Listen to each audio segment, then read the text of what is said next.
رہنما P T I عمر ڈار نے کہا ہے کہ حکومت کی کوئی قانون سازی منظور نہیں ہے. حکومت اگر تحریک انصاف کے حق میں بھی کوئی قانون سازی کرے تو وہ بھی ہمیں منظور نہیں ہوگی.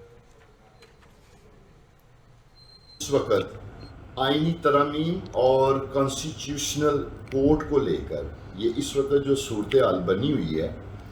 اس میں یہ گزارش کرنا چاہتا ہوں کہ سب سے پہلی تو بات یہ ہے کہ قاضی فائز عیسیٰ صاحب یہ کبھی بھی اسٹیبلشمنٹ کی خواہش نہیں تھے اور نہ ہی ہیں بطور چیف جسٹس کانسٹیٹیوشنل کورٹ. میں سمجھتا ہوں یہ میاں نواز شریف صاحب کی تو خواہش ہو سکتے ہیں یا مسلم لیگ نون کی خواہش ہو سکتے ہیں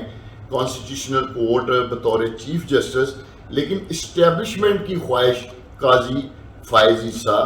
نہیں تھے. دوسری میں یہ گزارشت کرنا چاہتا ہوں کہ پاکستان تحریک انصاف جو ہے اس کا مسئلہ قاضی فائز عیسیٰ صاحب ہی نہیں ہے. پاکستان تحریک انصاف جو ہے اس کی جدوجہد، اس کی سٹرگل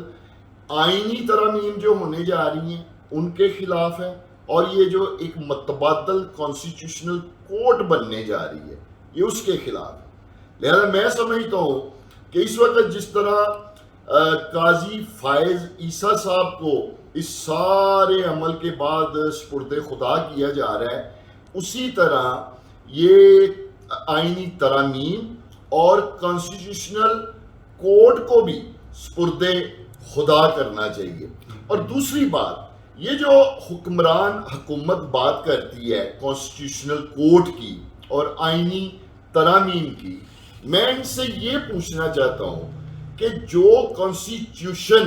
جس میں 8 ججوں نے اکثریتی فیصلہ کیا، یہ کانسٹیٹیوشن پہ تو عمل درآمد کر ہی نہیں رہے. 8 ججوں کا جو فیصلہ ہے وہ کانسٹیٹیوشن کا فیصلہ ہے. اسی طرح سپریم کورٹ آف پاکستان کا فیصلہ تھا کہ انتخابات جو ہیں ملک میں وہ 90 روز میں ہونے چاہیے، اس کانسٹیٹیوشن پر بھی انہوں نے کوئی عمل درآمد نہیں کیا. تو یہ کس کانسٹیٹیوشنل کورٹ کی بات کر رہے ہیں؟ اور بالخصوص میں یہ کہنا چاہوں گا کہ خاص طور پر یہ جو بنیادی انسانی حقوق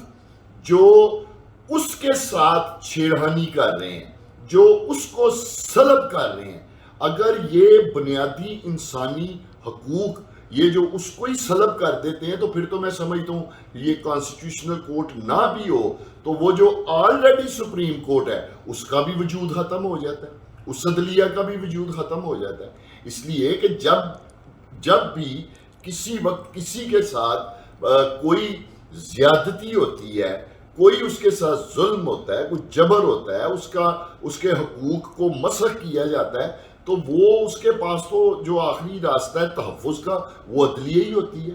اور بنیادی انسانی حقوق اگر یہ سلب کر دیتے ہیں تو میں سمجھتا ہوں کہ پوری عدلیہ ہی سپرد خدا ہو جاتی ہے. تو لہٰذا ایک ایسی حکومت جو خود کانسٹیٹیوشن کو وائلیٹ کرتے ہوئے فارم 47 جیلی کے ذریعے جس کا وجود بنایا گیا ہے، ایسی حکومت کو کسی بھی قسم کی کوئی آئینی ترامیم یا کانسٹیٹیوشنل کی امینڈمنٹ کرنے کا کوئی اختیار نہیں ہے. میں سمجھتا ہوں کہ موجودہ حکومت اگر کوئی بھی ترمیم